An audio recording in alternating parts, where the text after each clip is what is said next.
Nagkikrave ako sa tuna pie kaya nag-request na lang ako kay Daddy JP. Alam nyo, itong ginawa niya pwedeng-pwede nyo ring pang business. Parang ito nga yung pinaglilihian ko. Madalas kasi nagpapabili pa ako ng tuna pie sa Jollibee. Bitin na bitin sa akin yung ganong kaliit kaya sabi ko sa Daddy JP gawa na lang niya ako. Ang mga kailangan natin ay bawang at carrots. Nakita ko lang din tong idea na to kay Abby Marquez. Yung magandang babae na lagi niyang nilalagay yung mga pagkain sa lumpia wrapper. Sobrang natakam talaga ako nung napanood ko at sakto naman din dahil ito lagi yung hinahanap-hanap ko. Cheesy tuna lumpia pala yung tawag niya dito. Naghiwa na rin ang Daddy JP ng 2 sibuyas. White onion yung ginamit niya. Lahat nga pala nung kailangan nating sangkap, imi-mince natin. I-set aside na natin yung sibuyas pagkatapos. Kailangan din pala natin ng cheese at yung quick melt yung ginamit namin. Nilagay na ng Daddy JP lahat dahil ang gusto ko yung cheesy talaga. Dinice lang niya yung cheese tapos i-drain naman natin itong mushroom. Isang can pala ng mushroom yung ginamit namin. Pagkatapos itong tuna naman yung dinrain namin. 2 tuna yung ginamit namin pero mas maganda sana kung 3 tuna. Mas masarap din kasi kung lasang-lasa yung tuna. Pagkatapos naman ay naghiwa ang Daddy JP ng ceiling green. Option na lang to at kung ayaw nyong lagyan, okay lang din. Tinanggal niya yung buto ng mga ceiling green. Kung gusto niyo naman ng mas maanghang, pwede yung ceiling labuyo. Baka kasi bet nyo yung may sumisipa. Wag lamang yung may sumisipa sa tiyan kung hindi pa kayo ready.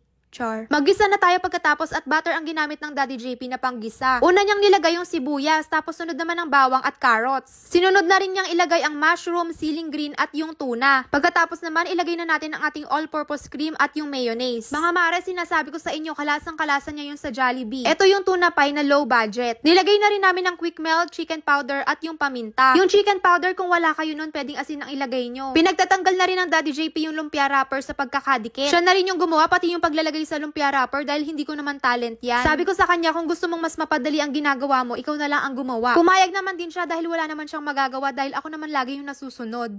Char. Biro ko lang naman yon dahil mahilig talaga siyang gumawa ng lumpia at Shanghai. Master na talaga niya yan. Siguro kung ititinda ko to, ang presyo nito ay tigbe 20. Siksik na siksik kasi yung laman. Sabi ko kasi sa Daddy JP, gusto ko talaga yung malaman. Pwedeng-pwede nyo talaga tong ibenta lalo na nauuso ngayon yung mga paliga. Kung magkaaway naman kayo ng jowa nyo, pwedeng ito yung lutuin mo para magkasundo na kayo. Napakasarap kasi niya, sinasabi ko sa inyo. Gayang-gaya talaga yung nasa fast food resto. Ang kaibahan lang nito, nasa lumpia wrapper siya. Naisip ko nga, pwede mo ring tong gawing palaman ng tinapay. Pagka nabalot nyo na lahat sa lumpia wrapper, magprito na tayo. Di ba madali lang din naman siyang gawin? Nakamura ka pa at mas marami pa tong makakain mo. Sabayan mo to ng sa malamig o kaya ng coke. Napakasarap talaga nitong merienda. Craving satisfied na naman nga ang buntis. Hintayin lang natin maging golden brown at wag naman nating sunugin. Pagka ganyan na yung kulay niya, okay na yan sa akin. Alam nyo, try nyo na to agad-agad. Nung naluto na lahat, syempre, kainan time na. Tignan nyo naman, sobrang cheesy talaga ng loob. Para ka talagang bumili ng tuna pie sa isang fast food resto. Nakamura ka na, nakatipid ka pa. O, Jiva. Pagkaluto nga, kumain agad kami ni Pablo. Ito yung lumpia na hindi boring. Salamat sa panonood!